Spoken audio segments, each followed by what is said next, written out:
PoK मिलते ही पाकिस्तान हो जाएगा कंगाल, सुपर पावर बन जाएगा भारत। ये भारत के मैप का ऊपरी हिस्सा है जिसे भारत का मुकुट कहा जाता है। इस मुकुट की दो नगों की लड़ाई, एक एक रेखा का मतलब आपको समझाते। ये है पीओके। इसी पीओके में गिलगिट भी है। चीन और पाकिस्तान दोनों मिले, इस बात को यहाँ से समझिए। ये साल 1947 का मैप है। तब कश्मीर के राजा हरि सिंह हुआ करते थे।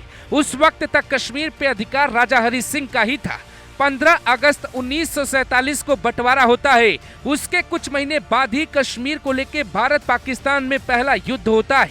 1949 में संयुक्त राष्ट्र के दखल के बाद सीज फायर का ऐलान होता है और एक लाइन खींची जाती है। 2/3 हिस्सा भारत को मिलता है और 1/3 हिस्सा पाकिस्तान को मिलता है, जिसका नाम बाद में पीओके हो जाता है। पहली बार कश्मीर का मुद्दा संयुक्त राष्ट्र में पहुंचा, उसका जिम्मेदार गांधी परिवार ही माना जाता है।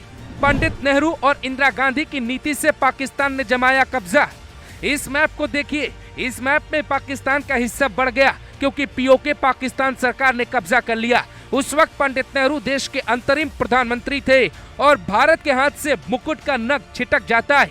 1971 में जवाहरलाल नेहरू की बेटी इंदिरा गांधी देश की पीएम थी। उस वक्त भारत पाकिस्तान के बीच एक और युद्ध होता है जिसमें बांग्लादेश को अलग देश की मान्यता दी जाती है। एक मौका 1971 में मिलता है जब पीओके को मिलाया जा सकता था, क्योंकि उस वक्त पाकिस्तान के 93,000 सैनिक, जिसमें कई सेना के अधिकारी भी शामिल थे, यहाँ तक कि सिंध का करीब 31,000 स्क्वायर किलोमीटर एरिया भी भारत के कब्जे में आ चुका था और उसे गुजरात का एक नया जिला भी घोषित किया गया था। इन सबके लौटाने के एवज में पीओके लेने का एक सुनहरा मौका था। बॉर्डर पे धूल चटाने वाली सेना के मनोबल पे पानी फिर जाता है। 1972 में शिमला में बैठकर इंदिरा गांधी हाथ आए पीओके के मौके को छोड़ देती।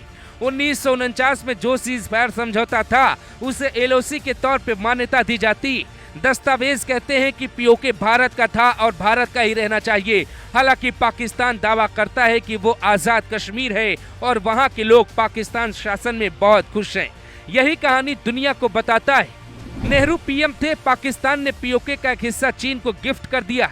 पीओके पे नेहरू गांधी की नीति स्पष्ट नहीं थी। 1963 में पीओके का एक हिस्सा पाकिस्तान ने चीन को सौंप दिया ताकि चीन उसका करीबी बन जाए। ये वाला इलाका जरा ध्यान से देखिए। ये ब्लैक वाला हिस्सा जिसे सक्शाम घाटी कहा जाता है, यानी पीओके भी गया, पीओके का एक नग चीन को गिफ्ट भी हो जाता है। और नेहरू गांधी कहाँ सोए थे, इस पर कोई कुछ भी नहीं बोल पाता है। अब यहाँ भारतीय सैनिकों के लिए चीन और पाकिस्तान बराबर है। दूसरी तरफ चीन सड़क बना रहा है जिसका रास्ता पीओके से ही होकर गुजरता है, जिसे सीपेक कहा जाता है। यानी भारत अगर पीओके पे कब्जा करता है तो चीन को भारी तकलीफ होगी। सीपेक रोड बनाने के लिए $85 बिलियन का कर्ज चीन पाकिस्तान को देता है। पाकिस्तान ने जो गिफ्ट में चीन को सक्शाम वैली दी वो भी भारत को वापस मिल जाएगी। पीओके पे भारत का कब्जा होते ही बर्बाद हो जाएगा पाकिस्तान, टापू की तरफ बन जाएगा देश। पीओके की सीमा अफगानिस्तान तक लगती, करीब 162 किलोमीटर की सीमा है। अफगानिस्तान और भारत के रिश्ते कई दशक सामान्य रहे। अफगानिस्तान की सीमा ईरान से लगती, यानी भारत की जनता पीओके मिलते ही ईरान तक रोड से पहुंच जाएगी। ईरान अमेरिका का दुश्मन है और ईरान इजराइल का दुश्मन है। ईरान के सीने तक भारत की सरकार पहुंच जाएगी, यानी साउथ एशिया के दो देश ताकतवर हो जाएंगे, पहला भारत, दूसरा अफगानिस्तान। इसके साथ भारत पीओके पर जैसे ही कब्जा करेगा, पाकिस्तान और चीन के व्यापारिक रिश्तों पे गहरा प्रभाव पड़ेगा।